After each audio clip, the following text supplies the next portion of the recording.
우리 예수 믿는 이 기독교 신앙, 우리 신앙은 무엇을 가장 바탕으로 하느냐 그러면 성경이에요. 그래서 우리가 믿는 모든 뭐 교리, 또 우리 교회에서 하는 모든 절차, 모든 것은 다 뭐에 근거를 하냐? 성경에 근거를 합니다. 그래서 성경을 하나님 말씀이라고 믿는 것, 이게 신앙의 첫 출발입니다. 만약에 성경이 하나님 말씀이라고 안 믿어지면 그때는 해줄 얘기가 별로 없어요. 왜냐하면 또 혹은 목사가 혹은 여러분들이 누군가한테 뭘 전할 때도 성경 외의 얘기는 하실 일이 없어요. 해주실 필요가 없고 뭐 하셨다고 그래도 그거는 내가 그냥 인간적으로 개인적으로 한 얘기지 사람을 살리는 구원의 복음이 될 수 없습니다. 여러분들이 확실히 아셔야 돼요. 내가 뭐 이렇게 했더니 뭐 잘 됐더라, 뭐 우리 삶의 간증을 할 수도 있지 않습니까? 그러나 보이는 건 간증이 아니라 하나님 말씀이에요. 이 말씀을 먹어야 사람이 살아나는 거지. 뭐 누가 어떻게 됐대더라, 뭐 하는 얘기로는 잠깐 동안 그냥 이렇게 반짝하는 거지 영원히 살아나는 생명이 될 수 없습니다. 그래서 우리는 모든 신앙의 질문을 어디서 찾아야 되냐? 성경에서 답을 찾아야 됩니다. 여기에 하나님의 음성이 있다고 믿기 때문에. 그런데 성경이 믿어지는 일은 어떤 노력을 해야 되거나 뭐 열심히 뭘 해야 되거나 이런 것이 아닙니다. 이렇게 하나님 말씀으로 믿기 위해서 여러분들이 어디 가서 공부를 해야 된다든가 뭐 자격증을 따야 된다든가 이럴 일이 없어요. 성경이 하나님 말씀으로 믿어지는 것은 전적으로 하나님의 은혜입니다. 그리고 이 성경이 하나님 말씀으로 믿어지는 것이 성령이 우리에게 오신 그 증거 중에 하나예요. 가장 대표적인 증거다 이렇게 말씀드릴 수 있어요.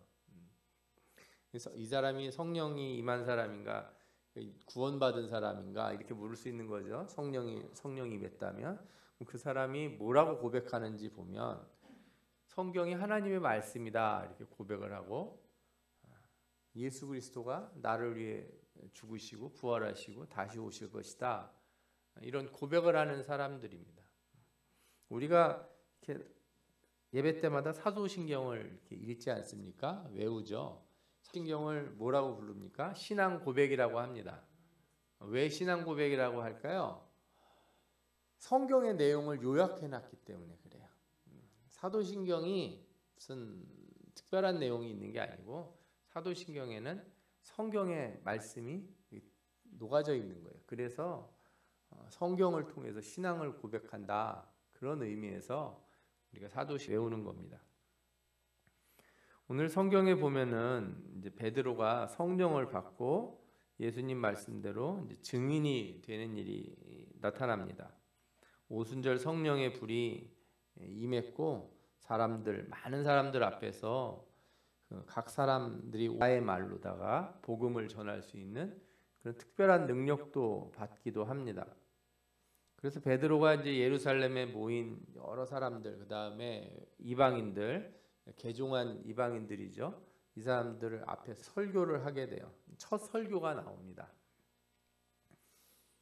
그러니까 베드로도 사실은 예수님의 제자지만 사람들 앞에서 그렇게 설교를 해본 적은 처음일 거예요. 성령 충만함을 받고서 베드로가 설교이자 증언이자 복음 전파의 첫 시작을 하게 되는데 그 내용이 뭐냐? 그것은 성경을 전하는 것이었어요.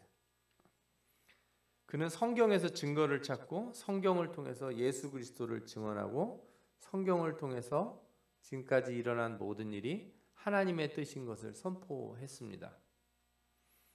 우리가 사도행전 2장 사실 본문 앞서서 읽은 본문 말고 14절부터 그 이후 본문인데 이 본문을 보면 베드로의 설교를 통해서 어떻게 성령이 증언을 하시는지 우리가 또 증인이 되게 하시는지 우리가 알 수 있게 됩니다.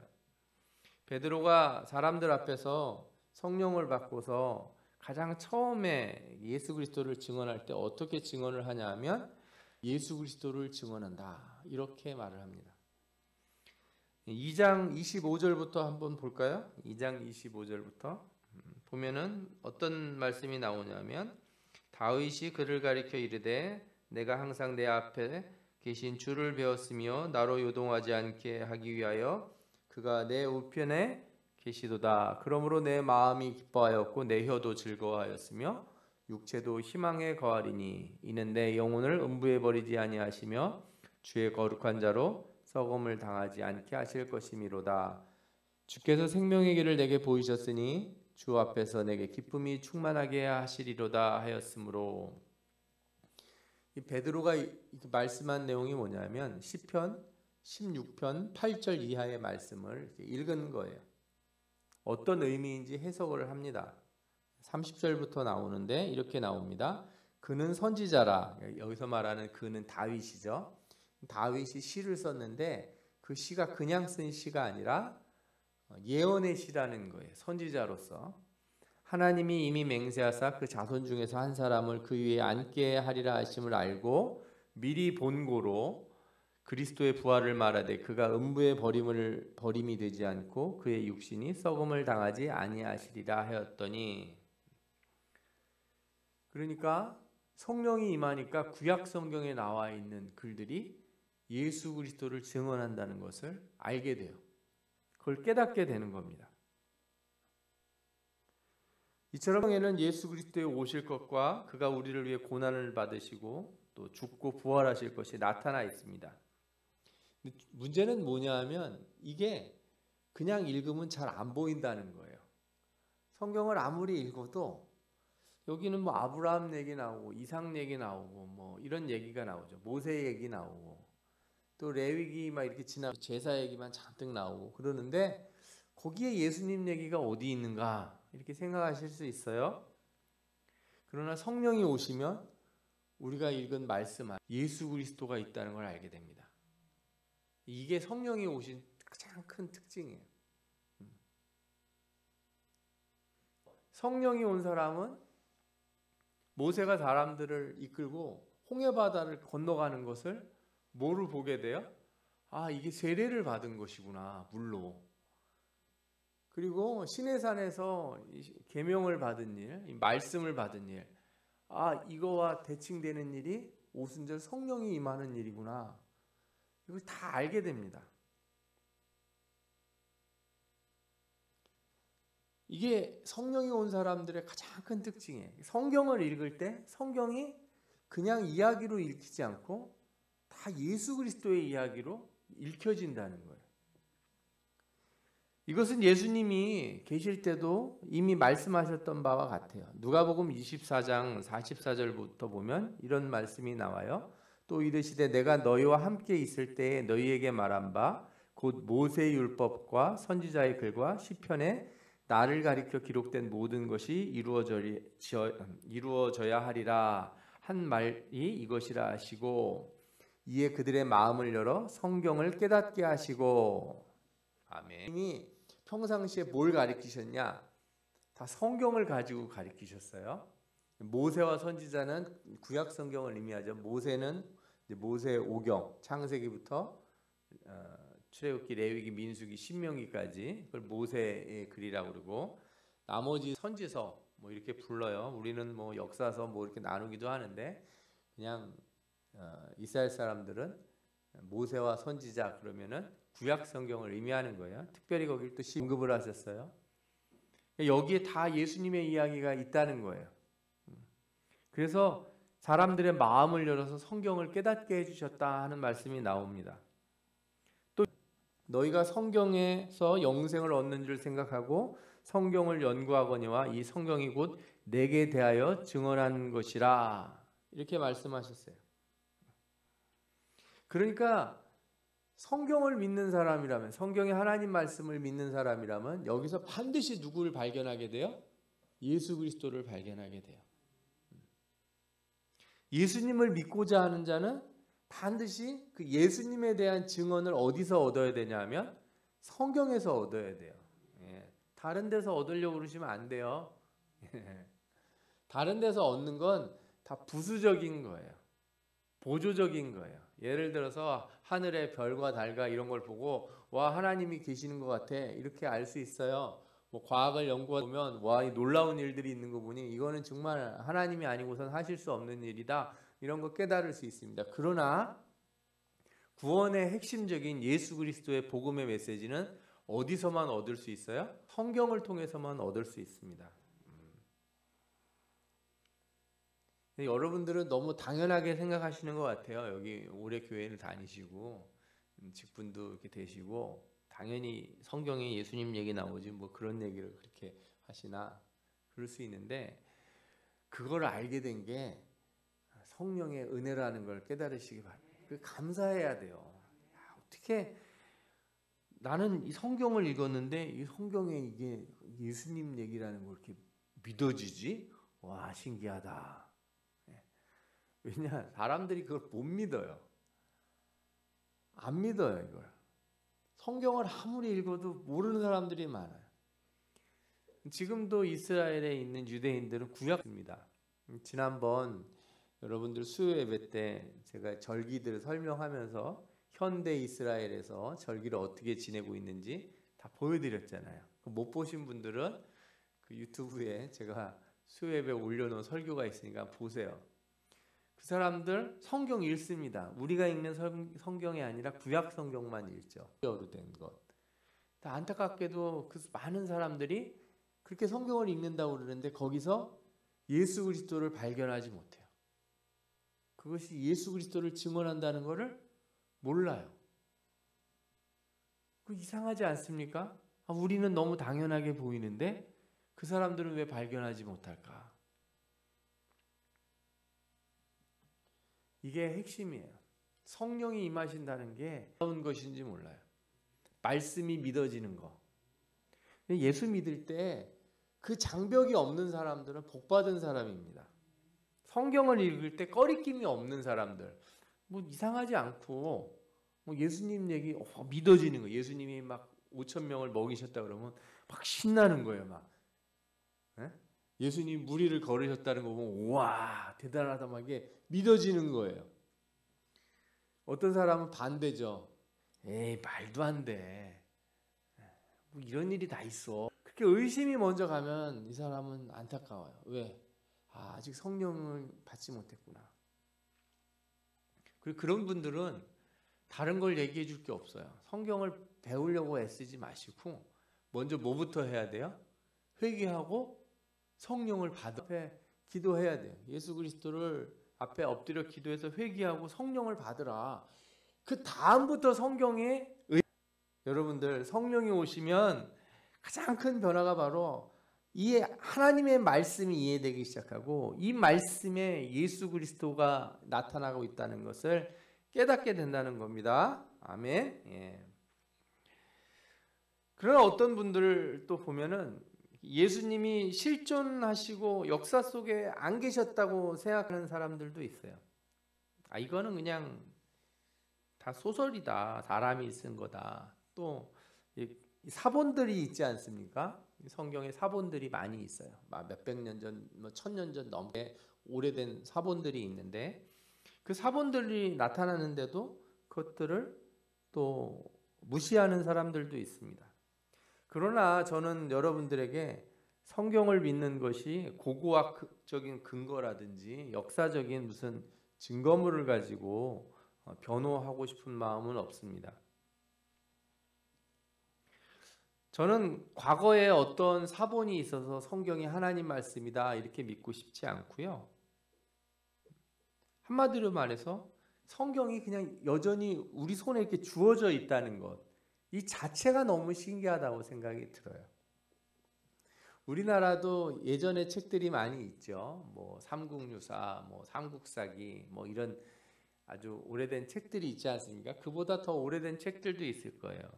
그러나 누구도 그런 책을 이렇게 한글로 책을 만들어서 이렇게 끼고 다니고 읽고 그것을 마음에 두고 이렇게 살아야겠다 이렇게 생각하는 사람은 없어요. 예를 들어 불교인들도 경전이 있지만 실제로 불교인들이 그 경전을 이렇게 항상 저희들처럼 이렇게 지니고 다니고 이렇게 읽고 뭐 외우고 그 다음에 그것을 통해서 삶의 모습을 가지려고 하는 사람들은 그렇게 많지 않아요. 그리고 실제로 불교 경전대로 사는 거는 부처를 믿는 게 아니거든요. 그거는 자기 수련을 하는 거지. 제가 뭐 다른 적이고 싶지는 않지만 우리하고는 확실히 달라요. 세상의 어떤 책도 우리의 삶에 이런 영향을 끼친 예가 없고 이렇게 깊이 들어와 있는 경우가 없습니다. 성경은 누구나 읽을 수 있도록 지금은 다 이렇게 주어져 있어요. 그럼에도 이 성경의 독특한 특징은 무엇인가? 성령이 임해야 할 수 있고 비밀을 알 수 있다는 거죠. 어떤 분들은 또 성경을 읽으면 모르는 게 많이 나오기 때문에 뭐 알아야 믿지 어떻게 모르고 믿을 분도 있어요. 그러나 성경이 하나님 말씀인 걸 믿으면 그때부터 알게 됩니다. 그래서 그 중세 유명한 신학자 안셀무스가 그의 유명한 저서 프로슬로기온이라고 하는 책에서 이렇게 표현을 했어요. 나는 믿기 위하여 알려고 하지 않는다. 알기 위하여 믿는 것이다. 나는 믿는다. 내가 믿도 없다. 그러니까 내가 믿기 때문에 알려고 하는 거지 알기 때문에 믿는 게 아니에요. 내가 많이 알면 알수록 예수 잘 믿을 것 같지만 그렇지가 않아요. 내가 믿으면 믿을수록 예수를 알게 돼요. 내가 성경에 하나님 말씀이라는 걸 믿고 나와 함께 계시다는 걸 믿으면 믿을수록 그분이 어떤 분인지 더 깊이 알게 됩니다. 여러분이 날마다 성경을 가까이 하시고 읽기 바랍니다. 성령이 오셔서 여러분들의 눈을 밝히셔서 말씀의 뜻을 깨닫게 해주시고 그리스도를 발견하게 해주실 줄 믿습니다. 또 그것을 놓고 또 기도해야 돼요. 하나님, 내가 말씀을 읽을 때마다 주님을 발견하게 하여 주옵소서. 주님이 살아계심을 깨닫게 하여 주옵소서. 말씀 속에서 주님을 발견하기 위해서 기도하고 더욱더 말씀을 붙드는 자들에게 성령의 은혜가 임할 줄 믿습니다. 두 번째로 성령이 임하면 이 성경 말씀을 어떻게 읽게 되냐? 그냥 겉으로 나와 있는 이야기로 읽지 않고 본 뜻을 깨닫다. 예수님이 십자가에 달리시기 전에 많은 사람들에게 복음을 전했는데 이 복음은 뭐 새로운 말씀이라고도 할 수 있지만 자세히 살펴보면 다 구약에 있는 이미 성경에 나와 있는 것을 다시 얘기해 주신 거예요. 그런데 다른 점이 있어요. 무엇이냐 하면 겉으로 읽어지는 뜻, 겉으로 드러난 뜻이 아니라 그 가장 근본적인 원리를 설명해 주셨다는 거예요. 대표적으로 마태복음 5장에서 산상수훈이 나옵니다. 여러분들이 잘 아시죠? 저희가 전에 마태복음 5장에서 7장까지 이렇게 강해 설교를 한 적이 있을 때 들어보셨을 거예요. 복 있는 가난한 자는 복이 있나니 천국이 저희 것이며 이렇게 나오기 있죠. 근데 거기 뒤에 보면은 예수님이 구약에 있는 말씀을 없애고 내가 새로운 말씀을 전하는 게 아니다라는 것을 분명히 가르쳤습니다. 5장 17절부터 보면 내가 율법이나 선지자를 폐하러 오지 말라. 율법과 선지자는 뭐라고요? 구약 성경. 율법이나 선지자를 폐하러 온 줄로 생각하지 말라. 폐하러 온 것이 아니고 완전하게 하려 함이라. 너희에게 이르노니 율법의 1.1획도 결코 없어지지 아니하고 다 이루리라. 이런 말씀도 하셨고요. 이 계명의 지극히 작은 것 하나라도 버리고 또 그걸 가르치는 자는 천국에서 지극히 작다 일컬음을 받을 것이요 누구든지 이를 행하며 가르치는 자는 천국에서 크다 일컬음을 받을 것이다. 이렇게 말씀하셨습니다. 하나님의 말씀을 따르는 것에 있어서 그리고 예수님께서는 할 수 있는 바리새인들이나 서기관보다 더 나아야 된다고도 가르치셨어요. 내가 너희에게 이르노니 너희 의가 서기관과 바리새인보다 더 낫지 못하면 결코 천국에 들어가지 못하리라. 이렇게도 말씀하셨습니다. 그러면 어떻게 해야 되냐? 아유, 지금도 이렇게 설교 듣는 거 힘든데 신학교로도 가야 되는가? 예전에는 그런 사람들이 서기관과 바리새인들이었으니까 그들처럼 연구하고 공부를 해야 되는 것인가? 예수님은 구약에 나타난 하나님의 말씀의 뜻의 본질이 뭔지를 알고 실천하는 걸 강조하셨어요. 그래서 5장 21절부터 보면 이런 말씀이 나와요. 살인하지 말라. 누구든지 살인하면 심판을 받게 되리라 하였다는 것을 너희가 들었으나 나는 너희에게 이르노니 형제에게 노하는 자마다 심판 라가라 하는 자, 라가가 이제 욕을 하는 거예요. 욕을 하는 자마다 공회에 잡혀가게 되고 미련한 놈이라 하는 자는 지옥불에 들어가게 되리라. 이게 본뜻이라는 거예요. 살인하는 사람만 이렇게 벌을 받고 심판을 받는 게 아니고 미워하는 사람, 욕하는 사람, 아이 멍청아 이렇게 얘기하는 사람은 다 어떻게 된다고요? 지옥에 간다는 거예요. 이게 본뜻이라는 거예요. 아니 그걸 어떻게 믿냐고요? 아니, 본 저자가 얘기를 하잖아요. 예수 그리스도가 예수님이 누구예요? 하나님이시잖아요. 하나님의 말씀이니까.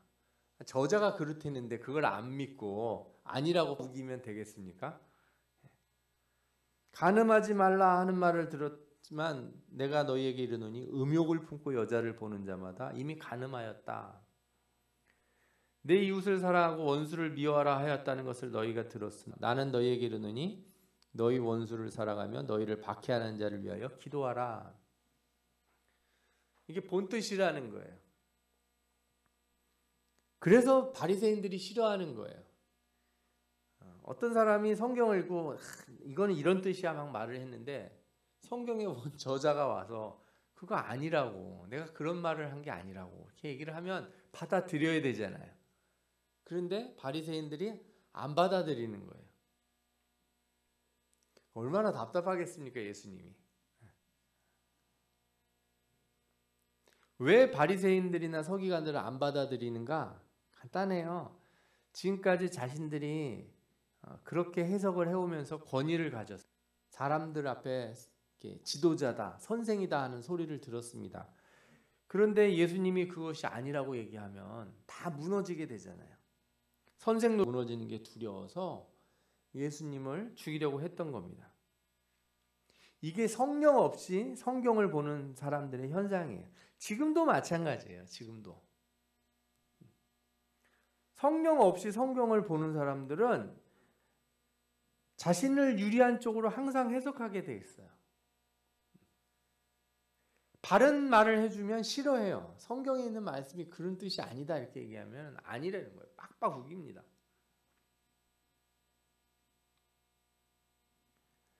성경에는 이렇게 세상에 사는 모든 걸 하나하나 다 이렇게 가리키진 않습니다. 예를 들어 성경에 인터넷이 나타나거든 이렇게 해라 그런 말씀이 없어요. 뭐 예를 들어서 성경에 보면 텔레비전은 하루에 몇 시간 이상 시청하면 안 된다 이런 거 안 나와 있잖아요. 왜냐하면 그런 걸 쓸 이유가 없어요. 대신에 성경에는 뭐가 나옵니까? 원리가 나와 있어요. 그래서 원리를 보고 깨닫는 것이 성령이 우리를 도와주시는 거예요. 고린도전서에 보면은 그 대표적인 일로 뭐가 나오냐면 음식에 대한 문제가 나옵니다. 당시 시장에서 파는 음식이 이 신전에서 제사로 드려진 음식이에요. 그래서 그걸 먹으면 되냐 마냐로다가 교회에서 이렇게 논란이 생겼습니다. 쉽게 말하면 이런 거예요. 어떤 집이 개업식을 했는데 돼지 머리에 이렇게 돈 이렇게 입에다 물리고 그걸 절을 하고 그것도 시루떡이라고 그러나요? 고사 지낼 때 부는 그 팥 문떡 맛있잖아요. 탁 해가지고 돼지 머리도 이렇게 절편 탁 해가지고 새우젓하고 떡하고 가져왔어요. 가게 했다고. 여러분들 먹어야 될까요? 말아야 될까요? 먹고 싶지만 내가 참 맛있어 하는데 내가 이 떡을 그리고 먹으려고 그랬는데 이거 돼지 머리 이게 절한 건데 이거 먹으면 안 되는데 이런 생각이 들면은 어떻게 해야 되나요? 성경에 뭐라고 나오냐면 음식은 아무 죄가 없다는 거예요. 음식은 그냥 음식일 뿐이지 특별한 게 없다는 거예요. 그런데 문제는 이거예요. 권사님이 어이구 이게 맛있는 거라고 막 먹는데 옆에 이렇게 초신자가 딱 보더니 어머 세상에 권사 하나 돼가지고 저 고사상에 올라갔다는 걸 저렇게 맛있게 먹나. 세상에 저럴 수가 있나. 그리고서 시험에 들면은 그때는 어떻게 되는 거야? 안 먹는 게 낫다는 거예요. 그걸 먹으면 죄가 돼서가 아니라 덕을 세우지 못하기 때문에. 여러분들이 설날 되면 뭐 여러 가지를 뭐 먹을 수 있지 않습니까? 세상에 먹는 것 중에 악한 건 없어요. 예수님도 살아생전에 포도주를 드셨어요. 그죠? 포도주를 만들어 주시기도 했어요. 이분은. 맛있는 포도주를. 근데 여러분들이 포도주를 마시는데 누가 어떻게 저런 거를 막 이렇게 퍼먹을 수가 있느냐. 예전에 저희 교수님이 그러시더라고요. 한 분이 외국을 갔는데 다 신학자들이 모이는 학회잖아요. 신학교. 학회니까. 근데 이제 서양에서는 포도주라고 하는 걸 뭐 그렇게 특별한 생각 안 하고 외국에서는 들이 그 포도주를 마시는 거에 대해서 뭐 맥주 마시는 것도 뭐 별로 개의치 않는 나라들도 많아요. 뭐 예를 들어 독일이나 뭐 영국이나 이런 나라들에서 이렇게 목회자가 맥주를 마셨다고 뭐 그 이상하게 보는 사람도 없고 그냥 그렇게 생각을 해요. 근데 이렇게 탁자에 이렇게 포도주가 한 잔 있었다는 거예요. 근데 이 뭐 그분 말씀은 남아공에서 온 어떤 신학자가 너무 많이 마시더래요. 이게 신경이 쓰이셨다는 거예요. 아니, 저렇게 먹으면 취하는데 저건 안 좋은 거 아닌가 생각이 많이 든다는 거죠. 제가 그 얘기를 들으면서 근데 그분이 그런 거에 대해서 이렇게 편협한 생각을 가지신 분은 아닌데 이런 생각이 들었어요. 아, 내가 만약에 그런 거를 완전히 절제하는 어느 나라, 어떤 나라에 갔더니 이 나라는 완전한 금욕을 이 신앙생활과 연결짓는 나라들이 있잖아요. 먹으면서 그러면 그 나라에 가서 내가 아니라고 다 먹어도 된다고 막 이래야 될 게 아니라 내가 안 먹는 게 낫죠. 그리고 또 반 먹는 자리인데 나는 절대 먹을 수 없습니다. 나의 신앙은 이런 거 먹으면 안 됩니다. 나머지 사람들이 얼마나 뻘쭘하겠습니까? 그들의 신앙에 전혀 문제가 없는데 음식이 그런 게 아닌데. 그래서 고린도전서 10장 23절에서 24절에 보면 모든 것이 가하나 모든 것이 유익한 것이 아니요 모든 것이 가하나 모든 것이 덕을 세우는 것이 아니니 자기의 유익을 구치 말고 남의 유익을 구하라. 이게 성령이 우리에게 주시는 지혜예요. 그 말씀으로 막 남을 재단하려고 그러지 마시고 유익을 찾아주셔야 돼요. 저는 여러분들에게 이렇게 여러 번 말씀을 드리지만 뭐 예를 들어서 우리는 누가 이단이다라는 말 쉽게 하시면 안 돼요. 아무 때나 가서 막 이단이다 이런 얘기 하시지 마세요. 그가 예수 그리스도를 구주로 고백하고 성경이 하나님의 말씀이고 삼위일체 신앙을 부정하지 않는다면 그렇게 쉽게 이단이라고 막 얘기하시면 안 돼요. 그건 우리가 할 얘기가 아니에요. 예를 들어서 여러분들이 어떤 신자를 봤는데 저 신자는 아직도 교회를 다니고 집사라고 하면서도 담배를 피더라. 뭐 그런 사람도 있다고 들었어요, 제가. 그런 사람, 네가 집사냐? 그러면서 막 이렇게 손가락질하고 그러시지 마시고 저가 언젠가는 변화가 되겠지. 저 건강에 나쁘니까 하나님의 성전을 이렇게 망치는 일은 하지 말아야지. 이렇게 권해주시면 되잖아요.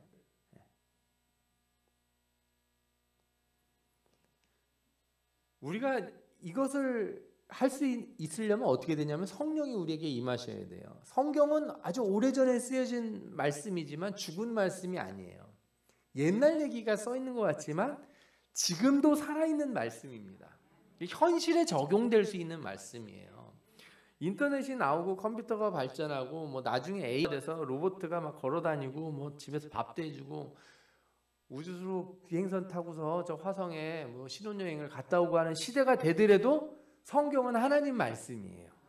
우리 삶에 바른 것을 가르쳐 준다 이거예요. 성경을 읽으면서 여러분들이 이렇게 조심하셔야 되는 건 성경이 옛날의 삶의 방식을 고수하라고 가르치지 않습니다. 그러니까 성경이 보수적인 면이 없지 않아 있죠. 성경을 읽다 보면 신자들이 약간 보수적인 면이 있지만 성경은 2000년 전의 삶으로 계속 살아라고 우리에게 가르치지 않아요. 그렇게 가르치지 않는데 여러분들이 내가 예수 처음 믿었을 때 10년대로 돌아가자. 내가 1960년대부터 예수 믿는데 그때 신앙이 진짜다 그래. 1960년대로 돌아가자. 이럴 수는 없다는 거예요. 그러면 어떻게 해야 돼요? 성령이 우리를 뭐라고 얘기하는지, 성경을 통해서 뭐라고 가르치는지를 찾아내야 돼요. 성령은 우리를 과거로 데려가시는 분이 아니고 우리를 어디로 데려가셔요? 미래로 데려가시는 분이에요. 그래서 성령은 날마다 말씀을 통해서 이 세상을 볼 수 있게 만들어 주시고 우리 삶에 이게 중요한 겁니다. 이게 중요한 거예요. 그래서 우리가 지금 성경을 읽을 때 구약 성경에 보면 제사드리고요. 나옵니까? 뭐 예를 들어 저는 오징어 좋아하는데 오징어 못 먹게 돼 있어요. 구약에서는 비늘이 없는 생선이니까. 우리 돼지고기 좋아하지 않습니까? 돼지찌개, 뭐 김치찌개도 넣고 뭐에도 먹고 막 그러는데 성경에 보면 못 먹게 돼 있어요. 근데 우리 지금 다 먹어요. 왜? 그거는 지금 적용되는 그런 의미가 아니기 때문에 그래요. 우리가 구별해야 된다고 그런 걸로 구별하는 게 아니에요. 여러분들이 음식으로 세상과 구별되려고 하지 마시고 여러분들의 말과 행동과 삶의 모습으로 구별되시는 게 그게 성령이 원하시는 바예요. 나는 돼지고기는 안 먹어 그러면서 하는 거 보면은 세상 사람들과 똑같이 살면 그 뭔 의미가 있겠습니까? 그래서 우리는 성경에서 정해진 답을 배우는 게 아니고 날마다 살아있는 말씀을 깨우치기 위해서 애써야 돼요. 그래서 기도해야 되는 겁니다. 성령의 충만함을 받아야 이유가 거기 있는 거예요. 만약에 한 번 배운 걸로 영원히 죽을 때까지 적용하며 살 것 같으면 대부분 종교들이 그렇게 가르치죠. 이슬람 같은 데서 옛날에 정한 거 아직도 똑같이 지키자려고 그러잖아요. 우리는 그렇지가 않아요. 우리는 구원의 핵심이 되는 예수 그리스도 외에 우리 삶의 문제들은 성령이 날마다 우리를 깨우치신다는 것을 믿어야 됩니다. 그리고 그것은 어디서 나와요? 그 원리가 성경에서 나와요. 여러분들을 기도함으로 성경 속에서 살아계신 하나님의 음성 듣기를 축원합니다. 마지막으로 성령이 임하시면 우리가 사는 시대가 어떤 시대인지를 발견하게 된다는 거예요. 베드로가 성령이 임하자 이제 설교를 할 때 제일 먼저 어떤 구절을 들었냐면 요엘서에 있는 말씀을 들었어요. 16절부터 나오죠. 16절. 2장 16절부터 보면 이는 그를 통하여 말씀하신 것이니 일렀을 때 하나님이 말씀하시기를 말세에 내가 내 영을 모든 육체에 부어주리니 너희의 자녀들은 예언할 것이요 너희의 젊은이들은 환상을 보고 너희의 늙은이들은 꿈을 꾸리라. 그때 내가 내 영을 내 남종과 여종에게 부어주리니 그들이 예언할 것이요 또 내가 위로 하늘에서는 기사를 아래로 땅에서는 징조를 베풀리니 곧 피와 불과 연기로다. 주의 크고 영화로운 날이 이르기 전에 해가 변하여 어두워지고 달이 변하여 피가 되리라. 누구든지 주의 이름을 부르는 자는 구원을 받으리라. 아멘. 성령이 딱 임하고 나니까 베드로가 무슨 생각이 확 들었냐? 요엘서에 나와 있는 그때가 된 거네. 깨달았다는 거예요. 내가 살고 있는 시대가 어떤 시대인지를 보게 된다는 거예요.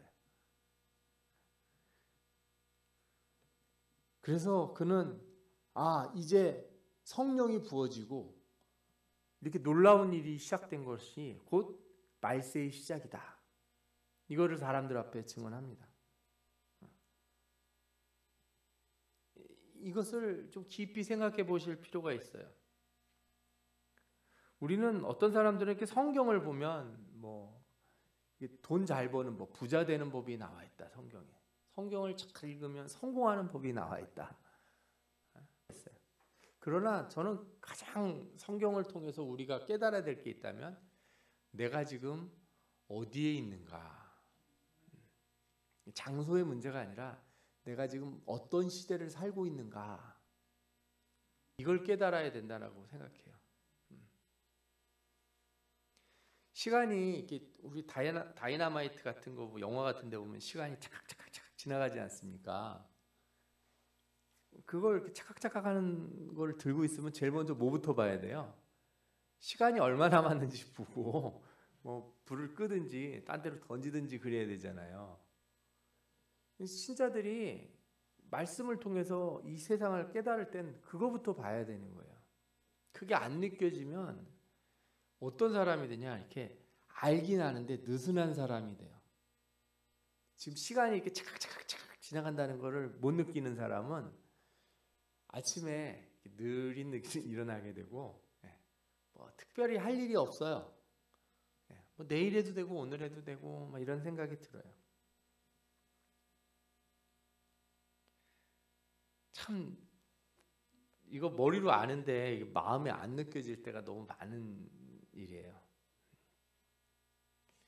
여기 있는 분들은 다 나중에 돌아가실 거 알고 계시죠? 죄송하지만 저는 다 알아요. 여러분들을 제가 너무 사랑하지만 여기 있는 분들은 어쨌든 다 돌아가실 거예요. 다 죽을 날이 있어요. 조금 더 오래 사냐 늦게 사냐 뿐이에요. 시간이 가고 있어요. 근데 우리는 어떻게 생각하고 살아요? 내일이 있는 것처럼 살아요. 항상. 그래도 오늘 사랑할 때 오늘 다 사랑하고 오늘 용서할 일을 오늘 용서하고 이렇게 살라고 그렇게 얘기를 드려도 잘 안 되잖아요. 미루게 되고 그러다 덜컥 오는 거예요. 기도하는 일도 그러고 성경 읽는 일도 그래요. 작년에 성경 일독하는 거 중간에 해보시다가 타이밍을 놓치신 분들이 있으시잖아요. 읽어야지 하다가 어떻게 됐습니까? 어느 날 보니까 시간이 12월 31일이 됐네.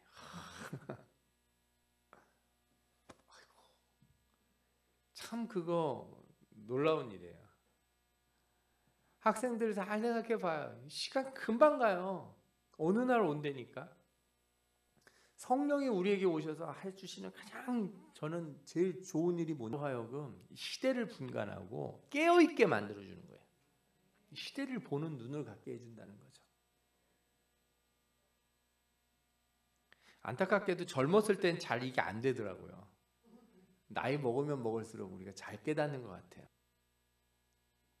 그러나 깨닫는다고 사람이 변하는 건 아니더라고요. 머리로 안다고 변하는 건 아니에요. 제일 중요한 건 뭐냐면 지금이 말세니까 요즘 화산도 많이 터지고 지진도 많이 나고 막 눈도 막 엄청 막 내리는 나라가 있고 그죠? 그 다음에 막 전쟁 난다고 그러고 막 여기저기서 그러지 않습니까? 그러니까 우리는 이제 말세구나, 이제 징조가 나타났구나. 그러면은 저 러시아가 저렇게 전쟁하는 거는 혹시 요한계시록에 나오는 아마겟돈 뭐 이런 거의 시작은 아닐까? 여러분 그런 거 마치라는 게 아니에요. 요엘서를 읽으면서 한 말씀의 제일 중요한 부분은 마지막 구절에 21절에 뭐라고 나와요? 누구든지 주의 이름을 부르는 자는 구원을 받으리라. 아멘.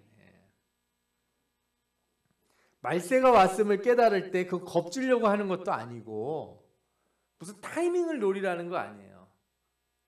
어디 뭐 이렇게 하면은 뭐 주식이라도 사야 되나, 뭐 땅이라도 사야 되나, 아니면 어디 짐 다 싸가지고 어디 높은 데로 피해야 되나, 뭐 바닷물 막 올라온다 그러는데 저 송도나 이런데 뭐 우리나라 인천공항도 물에 잠긴다 막 이런 얘기가 있더라고요.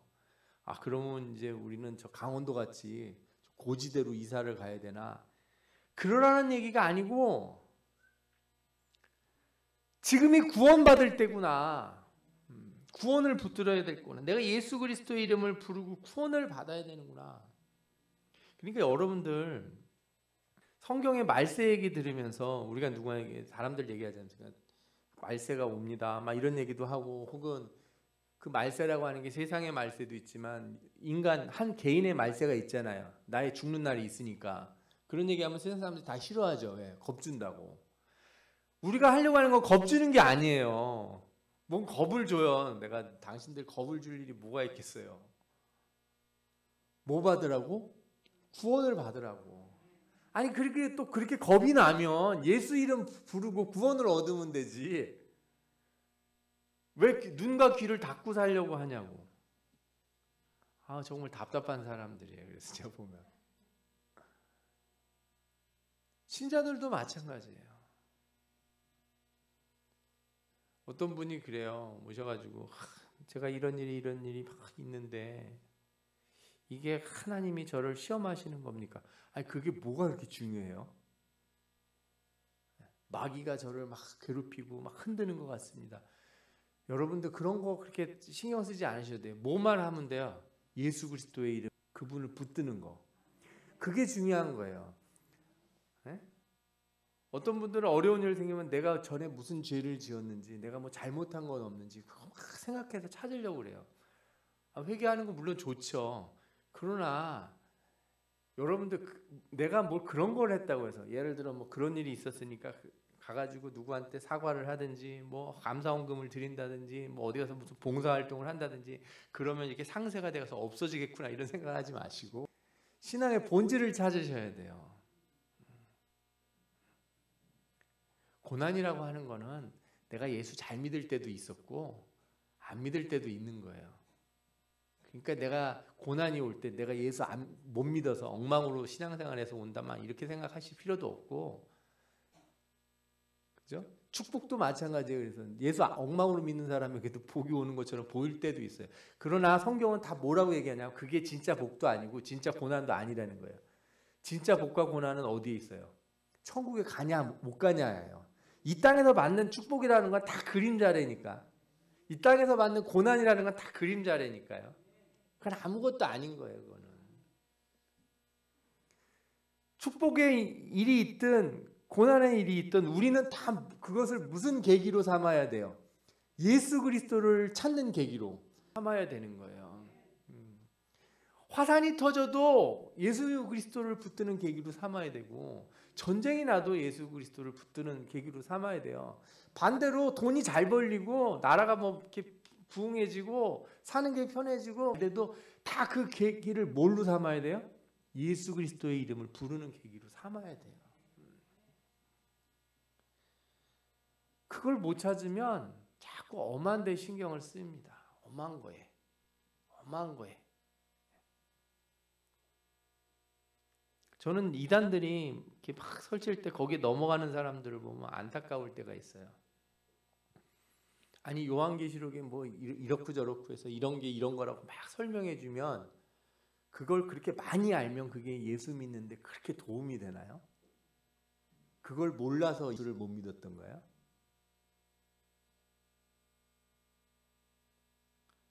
그게 잘못된 신앙관이라는 걸 생각하셔야 돼요. 성경의 지식을 많은 것으로 우리가 달라지는 게 아니고 예수 그리스도를 믿는 것으로. 그래서 성경에 있는 걸 뭘 알면 알수록 점점 뭐가 확신이 와야 돼요? 예수 그리스도가 확신이 와야 되는 거예요. 천국이 확신이 오고 구원의 확신이 와야 되는 거지. 이 말씀이 저 말씀이네. 얘는 이거고 저건 저거고 이거는 뭐 옛날에 이런 그런 거는 그냥 신학자들한테 맡겨두세요. 역사적인 걸 머리에 많이 쌓는다고 내 신앙이 올라가는 게 아니라 예수 그리스도의 이름을 확실히 붙들 때 내가 구원을 얻고 참된 신앙 위에 있는 줄 믿습니다. 아멘. 여러분들 성령이 오시면 성경이 예수 그리스도를 증언한다는 걸 깨닫게 되고 성령이 오시면 말씀이 살아계신 하나님의 음성인 것을 지금 이 시대가 어떤 시대인 것을 얘기해 주는지 알게. 저는 여러분들에게 이 성령이 오셔서 말씀하시는 것 여러분들이 항상 마음을 열고 귀를 열고 들으셔야 된다고 믿습니다. 그걸 주의 깊게 생각하시고 그걸 귀하게 여기셔야 됩니다. 그래서 그 소리가 들릴 때 그걸 가지고 나가서 복음을 전해야 돼요. 사람들한테 전도할 때 내 얘기하지 마시고 누구 얘기해야 돼요? 예수 그리스도 얘기를 해야 돼요. 성경에 나온 얘기를 하셔야 돼요. 넘겨짚어서 얘기하지 마시고 성경 말씀 읽어주시면 돼요. 어려운 말 많이 할 필요 없습니다. 어렵고 이상한 질문을 받았을 때 그걸 대답하려고 하지 마세요. 난 잘 모르겠다. 그러나 내가 한 가지 확실히 안다. 성경은 하나님의 말씀이고 여기에 나를 위해 죽으신 예수 그리스도의 이야기가 있다. 그걸 믿는 자가 구원을 얻는다. 아멘. 네. 여러분들이 이 가장 기본적이고 가장 반석이 되는 이 믿음, 반석이 되는 신앙 위에 서시는 분들 되시기 바랍니다. 이 복음을 가지고 세상에 나가서 그리스도를 증언하는 여러분 모두가 되시기를 축원합니다.